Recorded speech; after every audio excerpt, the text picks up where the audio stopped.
الحمد لله وكفى وسلام على عباده الذين اصطفى أما بعد فأعوذ بالله من الشيطان الرجيم بسم الله الرحمن الرحيم وشاورهم في الأمر. وقال تعالى في مقام آخر وأمرهم شورى بينهم. سبحان ربك رب العزة عما يصفون وسلام على المرسلين والحمد لله رب العالمين. اللهم صل على سيدنا محمد وعلى آل سيدنا محمد وبارك وسلم. اللهم صل على سيدنا محمد وعلى آل سيدنا محمد وبارك وسلم. اللهم صل على سيدنا محمد وعلى آل سيدنا محمد وبارك وسلم. اللہ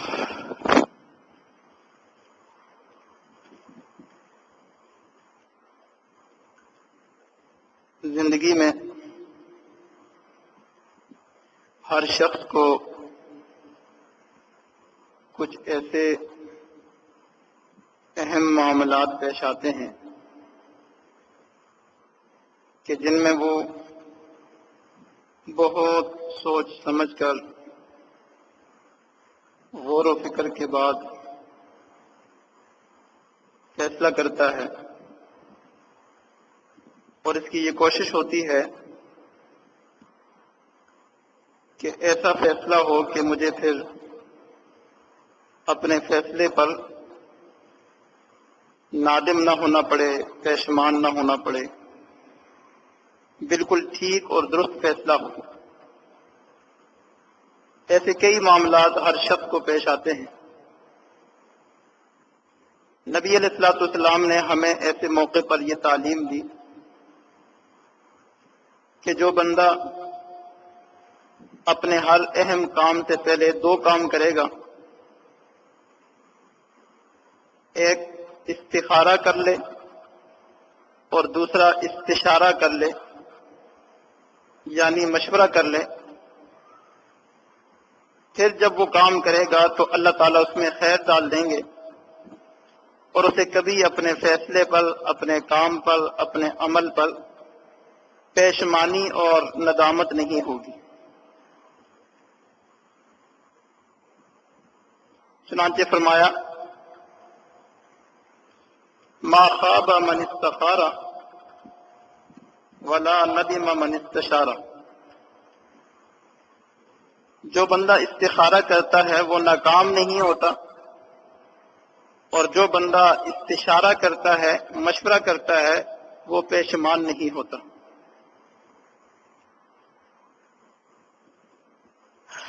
تو گویا اہم معاملات سے پہلے، اہم کاموں سے پہلے استخارہ کر لینا یہ نبی علیہ الصلوۃ والسلام کی سنت ہے. اور یہ ایسی سنت ہے کہ آج کے اس دور کے اندر عوام الناس کا بھی اس سنت کی طرف بہت رجحان ہے. بہت کم ایسے ہوتا ہے کہ ایک سنت کے اوپر عوام الناس بھی عمل کریں. تو آج کے اس دور میں وہ لوگ جو اپنے فرائض بھی پورے نہیں کرتے، واجبات بھی پورے نہیں کرتے، اور انہیں دین کا بھی کوئی خاص شعور نہیں ہے، مسجد کا دروازہ بھی کبھی کبھی دیکھتے ہیں، ایسے لوگوں کا بھی اس سنت کی طرف بڑا رجحان ہے، استخارے کی سنت کی طرف. اور وجہ اس کی یہی ہے کہ جب سر پہ آتی ہے تو پھر بندہ راستے تلاش کرتا ہے. تو اپنے کام ہوتے ہیں، اپنی ضروریات ہوتی ہیں، وہ اس لیے نہیں کرتے کہ یہ نبی علیہ الصلوۃ والسلام کی سنت ہے کہ ہمیں ثواب ملے گا. وہ استخارے کی طرف اس لیے مائل ہوتے ہیں کہ انہیں اپنے کاموں میں نفع ملے گا، فائدہ زیادہ ہوگا، نقصان سے بچ جائیں گے، اپنی دنیاوی ضرورت اور مجبوری کی وجہ سے ان کا میلان استخارے کی طرف بہت زیادہ ہے، اور یہ ایک سنت عمل بھی ہے۔ لیکن عام طور پر یہ دیکھا گیا ہے کہ جب کسی سنت یا مستحب عمل کی طرف عوام الناس کا رجحان ہو جائے تو وہ سنت بدعت کی شکل اختیار کر جاتی ہے، اس میں خرابیاں آ جاتی ہیں، مکروہات منکرات شامل ہو جاتے ہیں، مفاسد کھڑے ہو جاتے ہیں، کیونکہ عوام الناس علم سے خالی کسی سنت یا مستحب عمل کی طرف رجحان ہو یا تو سنت اور مستحب کو فرض اور واجب کا درجہ دے دیتے ہیں، اور کسی مستحب یا واجب کو فرض کا درجہ دے دینا یہ بھی بدعت ہے، یا پھر اس کا طریقہ ایسا اختیار کرتے ہیں، اس میں ایسی اضافے کرتے ہیں اور ایسی اس کے اندر طریقے نکالتے ہیں کہ جن کا سنت کے ساتھ دور کا بھی کوئی تعلق نہیں ہوتا۔ تو آج کا یہ جو استخارہ ہے یہ بھی ایک ایسی ہی سنت ہے کہ عوام الناس کا اس سنت کی طرف رجحان ہوا، لیکن اس سنت نے اب بدعت کی شکل اختیار کر لی، کئی خرابیاں آ گئی، کئی منکرات جمع ہو گئے۔ اس لیے آج کی اس مجلس میں اللہ تعالیٰ نے دل میں یہ بات ڈالی کہ استخارے کی اصل حقیقت اور اس کی اہمیت اور اس میں جو بدعات شامل ہو گئی ہیں ان کے اوپر کچھ روشنی ڈالی جائے۔ تو سب سے پہلے جو اصل استخارہ ہے اس کی حقیقت کو سمجھنا چاہیے۔ استخارہ چیز کیا ہے؟ استخارہ باب استفعال کا مصدر ہے، اس کا مطلب یہ ہے خیر طلب کرنا، خیر طلب کرنا، یعنی اللہ تعالیٰ سے اپنے معاملات میں خیر کی دعا کرنا کہ یا اللہ جو کام میں کر رہا ہوں، جو فیصلہ میں کر رہا ہوں، اس کے اندر آپ خیر ڈال دیجیے، اگر خیر نہیں ہے تو مجھے اس کام سے پھیر دیجیے، اور جس میں خیر ہے اس کی توفیق عطا فرما دیجیے۔ یہ ہے استخارے کا اصل مفہوم۔ سیدنا حضرت جابر بن عبداللہ رضی اللہ تعالیٰ عنہ فرماتے ہیں کہ نبی علیہ الصلوۃ والسلام نے ہمیں استخارہ سکھایا تمام امور کے اندر، صرف یہ نہیں کہ ان امور میں استخارہ سکھایا جن میں ہمیں تردد ہے، یہ کام کروں یا وہ کروں، اور میں تمام امور کے اندر نبی علیہ الصلوۃ والسلام نے ہمیں استخارہ کی تعلیم دی۔ اس سے پتہ چلا کہ ہر کام کے اندر بندے کو استخارہ کر لینا چاہیے۔ اور پھر فرمایا کہ نبی علیہ الصلوۃ والسلام نے ہمیں استخارہ ایسے سکھایا جیسے قرآن مجید کی کوئی صورت سکھائی جاتی، اہتمام کے ساتھ، جیسے کوئی صورت یاد کرائی جاتی ہے، بالکل اسی طرح استخارے کی نماز کا طریقہ سکھایا، پھر اس کے بعد استخارے کی جو دعا ہے وہ یاد کرائی، اسے سکھایا۔ کیا طریقہ بتایا، کیا سکھایا؟ فرمایا جب تمہیں کوئی اہم معاملہ درپیش ہو تو 2 رکعت نماز پڑھو، 2 رکعت نماز پڑھنے کے بعد پھر استخارے کی مسنون دعا ہے، اللہم انی استخیرک بعلمک واستقدرک بقدرتک واسألک من فضلک العظیم فإنک تقدر ولا اقدر وتعلم ولا اعلم اللہم ان کنت تعلم ان هذا الامر خیر لی فی دینی ومعاشی وعاقبت امری فاقدره لی ویسره لی وبارك لي فيه وإن كنت تعلم أن هذا الأمر شر لي في ديني ومعاشي وعاقبة أمري فاصرفه عني واصرفني عنه ثم اقدر لي الخير حيث كان ثم أرضني به.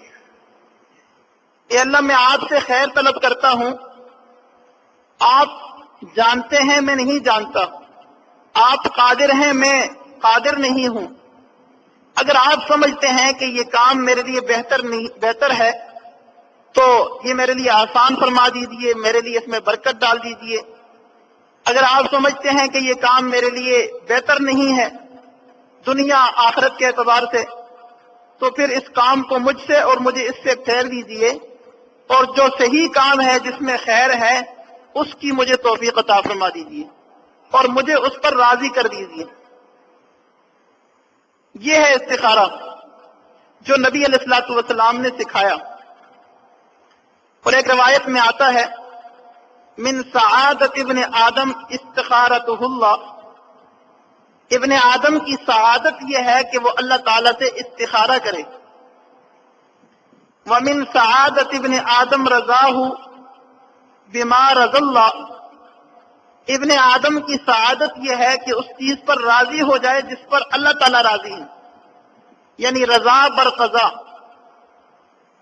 ومن شقوت ابن آدم ترک استخارتہ اللہ، اور بنی آدم کی بدبختی یہ ہے، شقاوت یہ ہے کہ وہ اللہ تعالیٰ سے استخارہ نہ کرے. اور فرمایا ما خاب من استخارہ، جس نے استخارہ کیا وہ نامراد نہیں ہوتا، وہ ناکام نہیں ہوتا، اسے اللہ تعالیٰ کامیابی عطا کرتے ہیں. ولا ندم من استشارہ، اور جو بندہ مشورہ کر لیتا ہے وہ کبھی پشیمان نہیں ہوتا. تو یہ استخارے کا طریقہ اور اس کی اہمیت. کچھ امور کا استخارے کے اندر لحاظ رکھنا ضروری. اللہ تعالیٰ کی طرف سے کئی احکام جو ہمارے اوپر فرض یا واجب ہیں، نماز پڑھیں، ٹائم بھی ہو گیا، اب بندہ کہے کہ میں استخارہ کروں گا نماز پڑھوں یا نہ پڑھوں، یہ تو اللہ کا حکم ہے. قربانی کریں، وقت بھی آ گیا تو جی میں استخارہ کرتا ہوں قربانی کروں یا نہ کروں. زکوٰۃ دینی ہے، وقت آ گیا میں استخارہ کرتا ہوں زکوٰۃ دوں یا نہ دوں. جو چیزیں اللہ تعالیٰ کی طرف سے لازم ہیں ان کے اندر پھر ہمیں کوئی اختیار نہیں ہے، وہاں استخارہ کرنے کی ضرورت نہیں ہے. البتہ حج کا سفر ہے تو حج جب فرض ہو جائے تو بہتر تو یہی ہے کہ فی الفور اسے ادا کر دیا جائے، اسی سال اسے ادا کر دیا جائے. لیکن اگر اسے زندگی کے آخری لمحات تک کوئی مؤخر بھی کرے، بعد میں بھی ادا کرے تو وہ ادا ہو جاتا ہے. اس لیے کوئی بندہ اگر حج کے سفر کے بارے میں یہ استخارہ کرے کہ اس سال میں سفر کروں یا نہ کروں، دیگر حالات مسائل بھی ہیں، تو اس سال میرے لیے سفر بہتر رہے گا یا آئندہ سال، تو اس کے اندر گنجائش ہے کہ بندہ استخارہ کر لے. یعنی حج تو کرنا ہے لیکن اس سال کیا جائے یا آئندہ سال کیا جائے، اس میں اختیار ہے، استخارہ کیا جا سکتا ہے. تو جہاں شریعت نے ہمیں اختیار دیا وہاں ہم استخارہ کر سکتے ہیں، جہاں شریعت کی طرف سے اختیار نہیں وہاں استخارہ نہیں کرتے. اسی طرح کسی چیز کو اللہ تعالیٰ نے حرام کر دیا، کوئی کاروبار ہے، سودی کاروبار ہے، کوئی رشوت کا معاملہ ہے، وہ حرام ہے. قرآن و حدیث نے کھول کھول کے بتا دیا کہ یہ حرام ہے. اب ہم استخارہ کرتے ہیں یہ سودی کاروبار کر لوں یا نہ کروں. تو حرام کام سے متعلق بھی استخارہ نہیں کرنا چاہیے بلکہ اس کو چھوڑ دینا چاہیے. بلکہ علماء نے لکھا کہ جس کام کے اندر حلال کا بھی احتمال ہو، حرام کا بھی ہو، لیکن حرام غالب ہو تو اس کے اندر بھی استخارہ نہیں کرنا چاہیے. اس کے اندر استغفار کرنا چاہیے، توبہ کرنی چاہیے، اس گناہ سے بچنا چاہیے. پھر کئی مرتبہ بندے کو کئی امور درپیش ہوتے ہیں. ایک تو یہ کہ ایک معاملہ پیش آئے، اس کے بارے میں استخارہ کر لیا. بعض دفعہ 2-3 کام اکٹھے ہو جاتے ہیں، تو بہتر یہ ہے کہ ہر کام کے لیے علیحدہ استخارہ کیا جائے. لیکن اگر کوئی بندہ ایک ہی استخارے میں تینوں امور کو، 4 امور کو جمع بھی کر لے تو اس کی بھی گنجائش ہے. لیکن جب علیحدہ استخارہ کرے گا تو شرح صدر زیادہ ہوگا، اطمینان زیادہ نصیب ہوگا. اور بعض دفعہ کئی امور ایسے ہوتے ہیں کہ جن کا تعلق کئی افراد سے ہوتا ہے. گھر کے اندر رشتے کا معاملہ ہے، والد کا بھی اس سے تعلق ہے، والدہ بھی سے بھی تعلق ہے، جس کا رشتہ ہونا ہے اس کا بھی تعلق ہے. اب استخارہ کون کرے؟ تو یہ سب افراد آپس میں مل کے جس کا بھی طے کر لیں کہ فلاں بندہ استخارہ کرے، وہ کر سکتا ہے. محلے کے کئی معاملات ہوتے ہیں، ان میں برادری والے، محلے والے، پڑوسی مل کر جس کو متعین کر لیں کہ آپ استخارہ کر لیں، وہی استخارہ کر لیں. چاہے گھریلو مسائل ہوں، خاندانی مسائل ہوں، علاقائی مسائل ہوں، تو کسی ایک فرد کو متعین کر دینا چاہیے کہ آپ استخارہ کر لیں. اور بعض دفعہ استخارہ کرنے کو دل تو چاہتا ہے، لیکن معاملہ بالکل سر پہ آ گیا، اب استخارے کا ٹائم نہیں، تو اب کیا کریں؟ اب اگر نماز پڑھنے کا ٹائم نہیں تو صرف دل میں دعا ہی کر لیں. یہ جو استخارے کی مسنون دعا ہے، یہ دعا کر لیں تو اس سے بھی استخارے کی برکات حاصل ہو سکتی ہیں. اور اگر یہ دعا نہ آتی ہو تو اس جگہ ایک اور مختصر دعا بھی ہے، اللہم الہمنی رشدی واعذنی من شر نفسی. اپنے ہر کام سے پہلے بندہ دل میں اللہ تعالیٰ سے یہ خیر طلب کر لے، یہ دعا مانگ لے، اس سے بھی استخارے کی برکات نصیب ہو جاتی ہیں. حضرت اقتصاد تھانوی رحم اللہ فرمایا کرتے تھے، جب مجھے کوئی دوست فون کرتا ہے کوئی مسئلہ پوچھنے کے لیے، تو وہ کہتا ہے کہ حضرت مسئلہ پوچھنا ہے، بس وہ اتنی بات کرتا ہے، میں اس معمولی سی دیر میں یہ دعا پڑھ لیتا ہوں، اللہم الہمنی رشدی واعذنی من شر نفسی.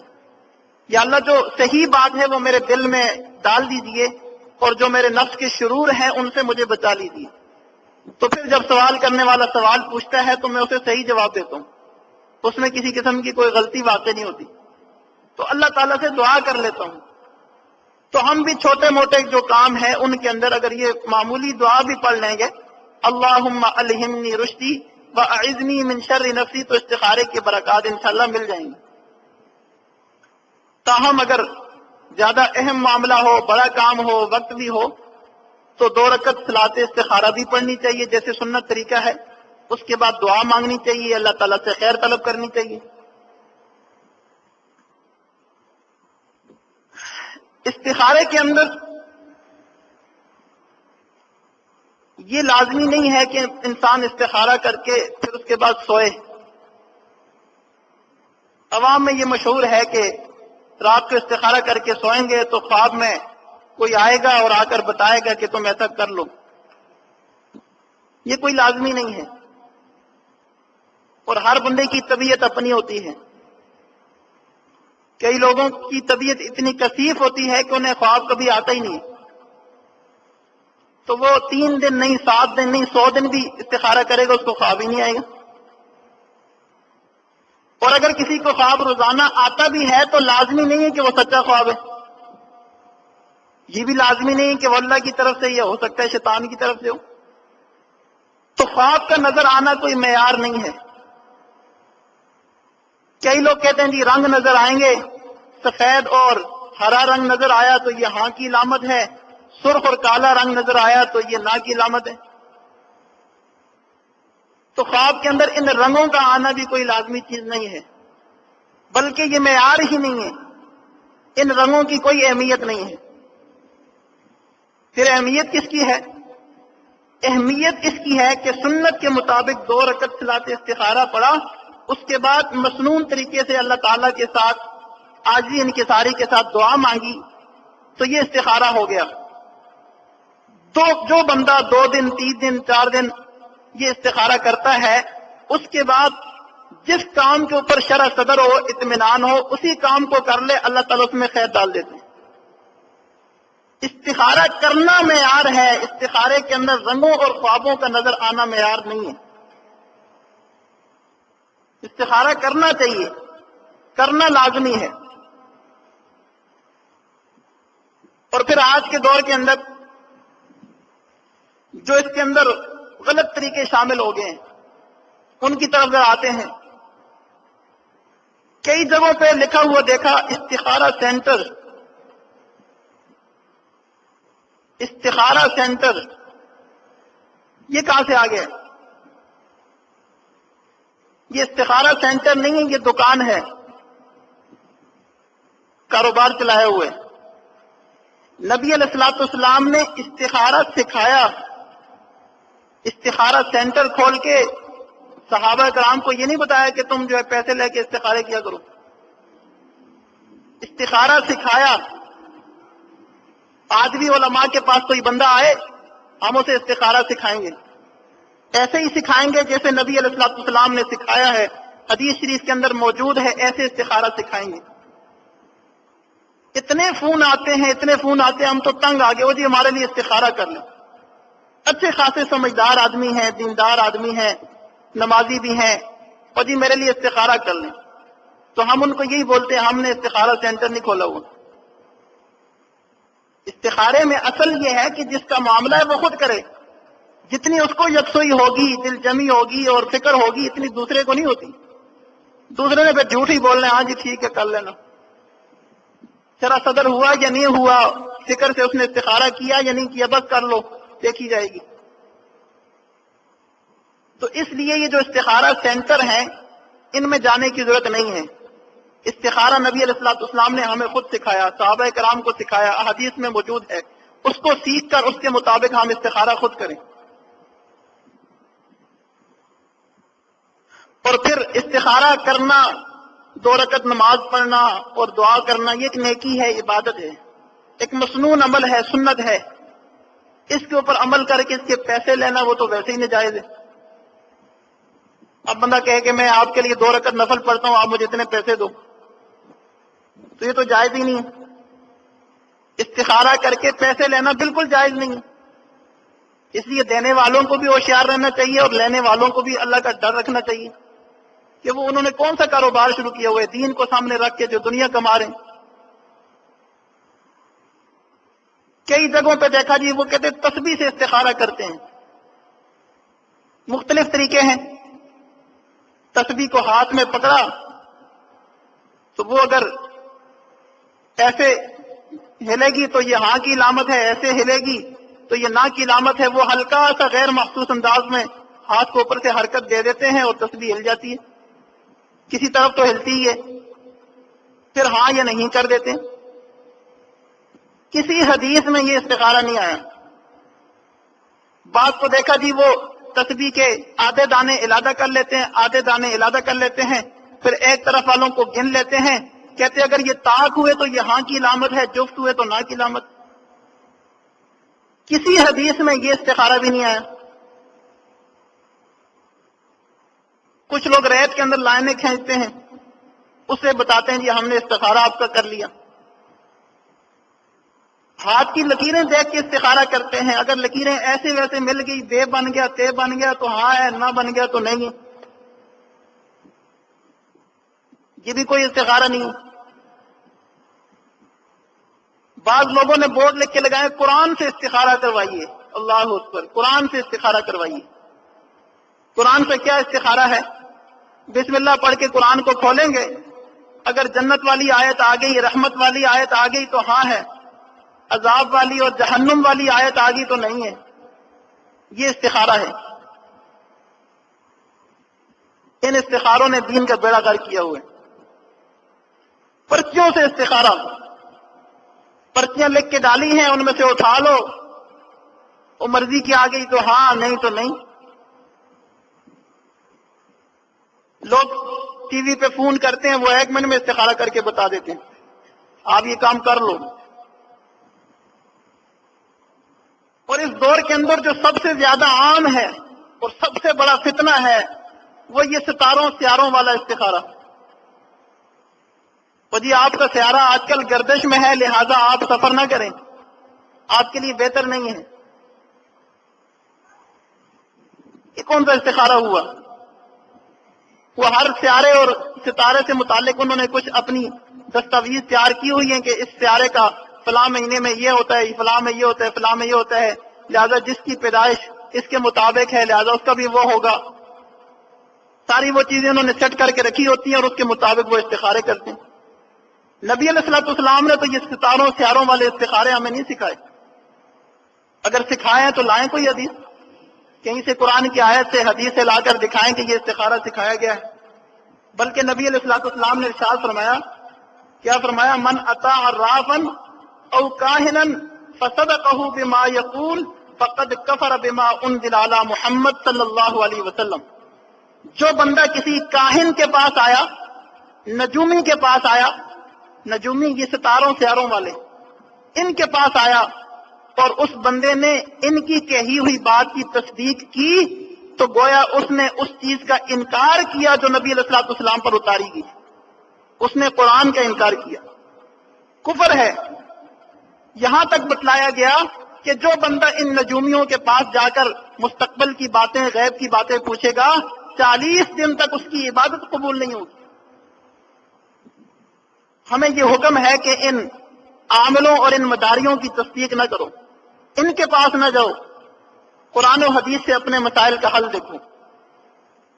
حدیث شریف کے اندر جو استخارہ بتایا گیا وہ کرو، مسنون استخارہ کرو.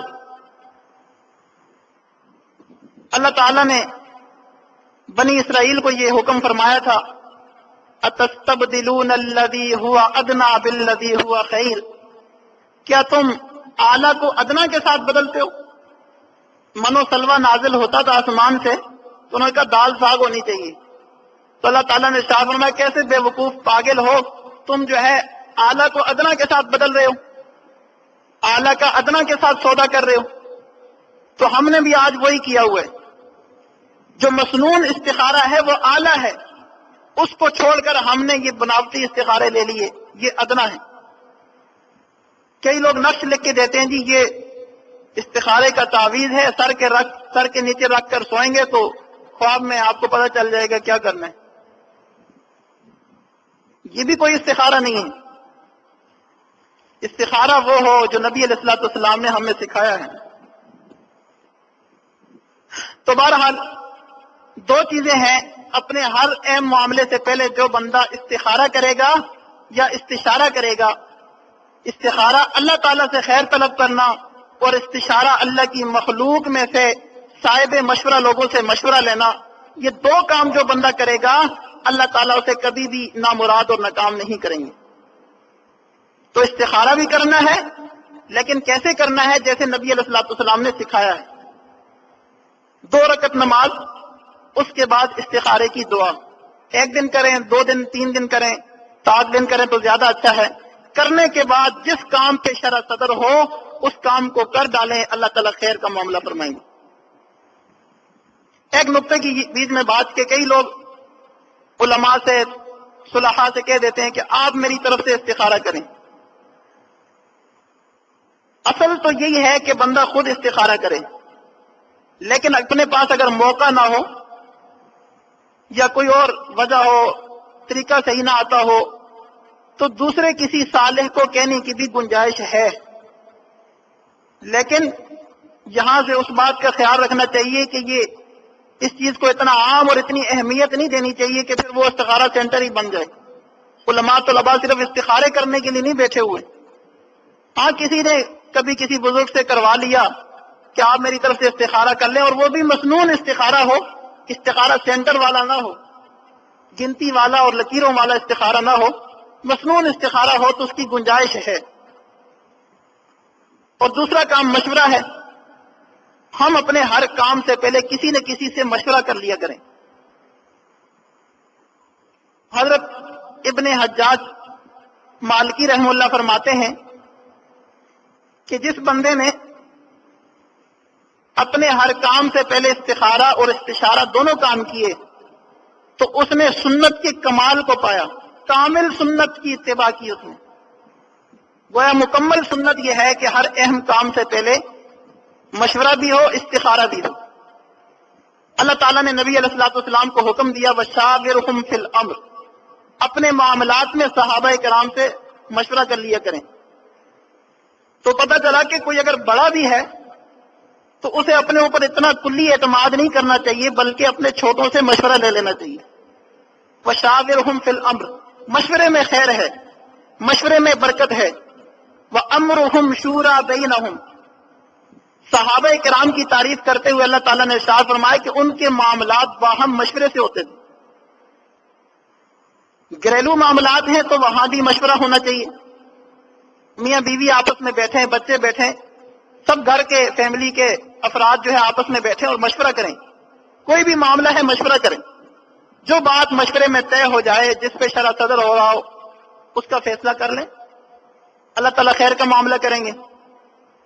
لیکن میاں صاحب اپنا فیصلہ کر رہے ہیں، بیوی صاحبہ اپنا فیصلہ کر رہی ہیں، بچے اپنا کر رہے ہیں، تو یہ گھر کا نظام بھی برباد ہو جاتا ہے۔ خاندان کے مسائل ہیں تو خاندان والے آپس میں صاحب مشورہ لوگ بیٹھ کے مشورہ کریں۔ برادری کے مسائل ہوتے ہیں، علاقائی مسائل ہوتے ہیں، ان کے اوپر سارے بیٹھ کے مشورہ کریں، اس میں خیر ہوتی ہے۔ اور یاد رکھیں کہ جب کسی سے مشورہ لیں تو اس جس سے مشورہ لیا جا رہا ہے اس کا مشورے کا اہل ہونا ضروری ہے۔ ہر ایرے وغیرہ سے مشورہ نہیں لیا جاتا، وہ مشورے کا اہل ہو، اس کی بھی کچھ صفات ہیں۔ سب سے پہلی صفت یہ ہے کہ وہ عقل مند ہو، دانا ہو، سمجھدار ہو۔ حضرت عبداللہ بن حسن رحمہ اللہ نے اپنے بیٹے سے کہا کہ جاہل کے مشورے سے بچنا، جس کی عقل ہی نہیں ہے، اس کو خود کچھ پتہ نہیں ہے، وہ دوسرے کو کیا مشورہ دے گا۔ ذی رائے ہونا چاہیے، ذی مشورہ ہونا چاہیے، اس سے مشورہ لیا جائے۔ اور دوسری صفت یہ کہ اس کا تجربہ بھی ہو، جس کام سے متعلق آپ مشورہ لینا چاہ رہے ہیں اس کام سے متعلق اس کا کچھ نہ کچھ تجربہ ہو۔ کاروباری مسائل ہیں تو کسی کاروباری شخص سے مشورہ کریں، دینی اور علمی مسائل ہیں، بچوں کی تعلیم کا مسئلہ ہے تو علماء سے مشورہ کریں۔ اب کرتے یہ ہیں کہ علم کے معاملے میں مشورہ باپ سے لیتے ہیں جو ساری زندگی اس نے کاروبار میں لگائی ہوتی ہے، کاروبار کا مشورہ آتا ہے تو مولوی صاحب کے پاس آ جاتے ہیں۔ تو جس بندے کا تجربہ ہو جس کام میں، اسی سے مشورہ لینا چاہیے۔ تاہم علماء کی بات میں اللہ تعالیٰ خیر ڈالتے ہیں، اگر وہ کسی کو کاروبار کا بھی مشورہ دیتے ہیں تو اللہ تعالیٰ اس میں خیر ڈال دیتے ہیں، وہ علماء کی برکت ہے۔ لیکن اگر کسی اور ایسے شخص سے مشورہ کریں گے جو اس کا اہل نہیں ہوگا تو وہاں برکت نہیں آئے گی، خیر نہیں آئے گی۔ اور پھر دو بندے جب ہوں، ایک جوان ہو اور ایک بوڑھا ہو، تو بوڑھے کا تجربہ زیادہ ہوتا ہے۔ تجربہ جو ہے یہ علم سے زیادہ نہیں آتا کہ اس کا علم زیادہ ہے تو اس کا تجربہ بھی زیادہ ہوگا، تجربہ وقت گزارنے سے آتا ہے۔ تجربے کا کوئی شارٹ کٹ راستہ نہیں ہے، تجربہ تو معاملات میں پڑھنے سے پھر ہوتا ہے۔ تو جوان اور بوڑھے میں بوڑھے کو زیادہ اہمیت، عالم اور جاہل میں عالم کو زیادہ اہمیت، ان باتوں کا خیال رکھنا چاہیے۔ پھر اگلی بات کہ جس سے مشورہ لیا جا رہا ہے وہ دیندار ہو، دنیا دار نہ ہو۔ اس کی وجہ یہ ہے کہ مشورہ ایک امانت ہے، اور اس امانت کے اندر امانت داری وہی دکھائے گا جس میں دین ہوگا، ورنہ وہ خیانت کرے گا، آپ کو غلط مشورہ دے گا اور جس سے آپ کا بھی نقصان ہوگا اس کا بھی نقصان ہوگا۔ جس سے مشورہ لے رہے ہیں وہ آپ کا خیر خواہ ہو، آپ سے محبت کرنے والا ہو۔ اگر وہ آپ کا خیر خواہ نہیں ہے، آپ سے اس کو محبت نہیں ہے، تو اس سے مشورہ نہ لیں، وہ غلط مشورہ دے سکتے ہیں۔ حاسدین سے مشورہ نہ ہو، حاسدین کو تو آپ کی رائے کا پتہ چلے گا، وہ اس کے خلاف کوششیں کرنا شروع کر دیں گے۔ حاسدین سے مشورہ نہ کریں۔ افراد تین طرح کے ہوتے ہیں، کچھ غذا ہوتے ہیں، کچھ لوگ ایسے ہوتے ہیں جو غذا ہوتے ہیں، غذا کے بغیر کسی کا چارہ نہیں ہے۔ کچھ لوگ ایسے ہوتے ہیں کہ ارد گرد کے لوگوں کا ان کے بغیر چارہ نہیں ہوتا، وہ اپنے ہر معاملے میں ان سے مشورہ لیتے ہیں۔ کچھ لوگ دوا ہوتے ہیں، دوا کی کبھی کبھی ضرورت پیش آتی ہے، تو کئی لوگوں میں ایسی صفت ہوتی ہے کہ کبھی کبھی کسی کے کام آ جاتے ہیں، اور کچھ لوگ داء ہوتے ہیں، بیماری، اس سے ہر بندہ بچنے کی کوشش کرتا ہے۔ تو مشورے کے اندر اس بات کا خیال رکھیں کہ جس سے میں مشورہ لے رہا ہوں وہ غذا ہے، دوا ہے یا داء ہے، تو اس چیز کا بھی خیال رکھنا چاہیے۔ پھر ایک صفت اور کہ جس سے مشورہ دیا جا رہا ہے وہ سلیم الفکر ہو۔ اگر اس کی اپنی ٹینشنیں ہیں، ان میں الجھا ہوا ہے، پریشان ہے، حالات میں کھویا ہوا ہے، تو وہ اپنا دماغ صحیح استعمال نہیں کر سکے گا اور آپ کو صحیح جو ہے شرح صدر کے ساتھ مشورہ نہیں دے سکے گا۔ اس لیے ایسے ٹینشن میں مبتلا بندے سے بھی مشورہ نہیں لینا چاہیے۔ کسی نے کہا کہ مشورۃ الحازم ظفر و مشورۃ غیر الحازم خطر۔ تجربہ کار اور ماہر سے مشورہ لینا یہ تو کامیابی ہے، اور غیر ناکار سے مشورہ لینا یہ ناکامی ہے اور خطرہ ہے۔ اور پھر جو بندہ مشورہ دینے والا ہو وہ بھی نبی علیہ الصلوۃ والسلام کی اس حدیث کو سامنے رکھے، المستشار مؤتمن، کہ جس سے مشورہ لیا جاتا ہے وہ امانت دار ہے، اس کو اس امانت میں خیانت نہیں کرنی چاہیے۔ حضرت اقتص تھانوی رحم اللہ، ان کے ایک ساتھی تھے، پڑوسی تھے، حضرت ان سے بڑے تنگ تھے، تو حضرت نے کسی دوست کو کہا یار آپ ان کو ترغیب دو، کہیں اور مکان لے لیں، میری جان چھوڑیں، مجھے انہوں نے تنگ کیا ہوا ہے۔ تو دوسرے دوست نے جو ہے ان کو ترغیب دی، لیکن وہ جو پڑوسی تھے وہ حضرت سے بھی ملتے رہتے تھے اور حضرت سے کافی اعتقاد بھی رکھتے تھے، تنگ بھی کرتے تھے۔ تو وہ شخص کہنے لگا کہ اچھا میں حضرت سے ہی مشورہ کروں گا، اگر حضرت نے مجھے وہاں جانے کا حکم کر دیا تو میں چلا جاؤں گا، مشورہ دے دیا تو میں چلا جاؤں گا۔ اب اس ساتھی نے اس کو ترغیب دی، وہ بندہ حضرت سے مشورہ کرنے آ گیا کہ حضرت فلاں بندہ مجھے ترغیب دے رہا ہے کہ آپ اس گلی کو چھوڑ کے، اس محلے کو چھوڑ کے کہیں اور چلے جائیں، تو میں جاؤں یا نہ جاؤں؟ تو حضرت نے فرمایا کہ نہیں جاؤ بھائی، نہیں جاؤ۔ اب جس بندے نے ترغیب دی وہ حضرت کے پاس آیا، حضرت میں نے آپ کے حکم پر بڑی مشکل سے اس کو ترغیب دی، تیار کیا، وہ اس پہ تیار ہو گیا کہ اگر حضرت نے کہہ دیا تو میں چلا جاؤں گا، آپ سے مشورہ کرنے آیا اور آپ نے آگے سے کہہ دیا نہ جاؤ، تو یہ کیا بات ہوئی؟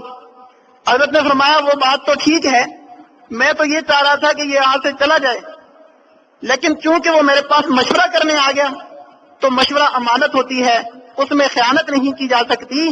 میں جو اس کے لیے صحیح مشورہ اور جس میں اس کا فائدہ سمجھتا تھا، مشورہ تو مجھے وہی دینا تھا، اس لیے میں نے اس کو مشورہ دیا کہ تم ادھر ہی رہو، جب تمہارا فائدہ ہوگا، کچھ انسان بن جاؤ گے۔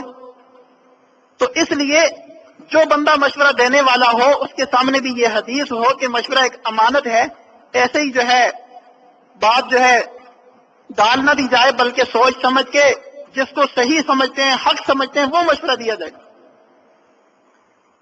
اور جب یہ دونوں کام ہو جائیں گے، استخارہ بھی ہو جائے گا، استشارہ بھی ہو جائے گا، مشورہ بھی ہو جائے گا، استخارہ بھی ہو جائے گا، تو ما خاب من استخارہ ولا ندم من استشارہ، جس نے استخارہ کیا وہ ناکام نہیں ہوتا، جس نے مشورہ کیا وہ پشیمان نہیں ہوتا۔ تو اس لیے اپنے تمام امور کے اندر ہم کثیر الاستخارہ بن جائیں۔ آج سے یہ ارادہ کریں کہ ہم نے اپنے تمام اہم کاموں کے اندر استخارہ کرنا ہے اور خود کرنا ہے۔ استخارہ یہ اللہ تعالیٰ کی طرف رجوع ہے۔ اللہ تعالیٰ نے یہ استخارے کی نماز کا حکم اس لیے دلوایا کہ جب بندے کو اہم معاملہ پیش آئے تو بندہ اللہ کی طرف رجوع کرے۔ اور ہم کیا کرتے ہیں، اہم معاملہ پیش آتے ہیں تو عاملوں کے پاس جاتے ہیں، مداریوں کے پاس جاتے ہیں، استخارہ سینٹروں پہ جاتے ہیں، تو جی ہمارے لیے استخارہ کر لیں۔ رجوع تو اللہ کی طرف کیا نہیں ہے، غیروں کی طرف رجوع کر رہے ہیں۔ خود 2 رکعت نماز پڑھیں، استخارے کی دعا کریں، اللہ تعالیٰ کے ساتھ تعلق قائم کریں، اللہ تعالیٰ سے خیر مانگیں تاکہ اللہ تعالیٰ کی طرف رجوع ہو، پھر اللہ تعالیٰ خیر کا معاملہ فرماتے ہیں۔ ورنہ پھر وہ ایک دن استخارہ کراتے ہیں، جی وہ فون پہ استخارہ کیا، جی شادی کر لوں نہ کر لوں، وہ کہتے ہیں کر لو، اگلے دن طلاق ہو جاتی ہے، پھر کہتے ہیں اب واپس اس کے لے کے آؤں یا نہ لے کے آؤں، وہ کہتے ہیں لے آؤ، پھر لے کے آتے، پھر طلاق ہو جاتی ہے۔ تو ایسے ہی پھر استخارے چلتے ہیں اور ایسے ہی معاملات چلتے ہیں، کوئی خیر برکت نہیں ہوتی۔ تو استخارہ اگر سنت کے مطابق کریں گے، مشورہ سنت کے مطابق کریں گے تو اللہ تعالیٰ خیر کا معاملہ فرما لیں گے۔ یہ استخارہ ایک توکل ہے کہ انسان اپنے معاملات اللہ تعالیٰ پہ ڈال دے، اس کے لطف و کرم کے کیا کہنے، لاکھ مانگو کروڑ دیتا ہے۔ جو بندہ اپنا معاملہ اللہ تعالیٰ پہ ڈال دیتا ہے، اللہ تعالیٰ پہ چھوڑ دیتا ہے، استخارہ کرتا ہے، اللہ تعالیٰ بندے کو پھر نواز دیتے ہیں۔ دعا ہے اللہ تعالیٰ ہمیں استشارے کی حقیقت کو سمجھ کر اس پر عمل کرنے کی توفیق عطا فرمائے۔ وآخر دعوانا ان الحمد للہ رب العالمین۔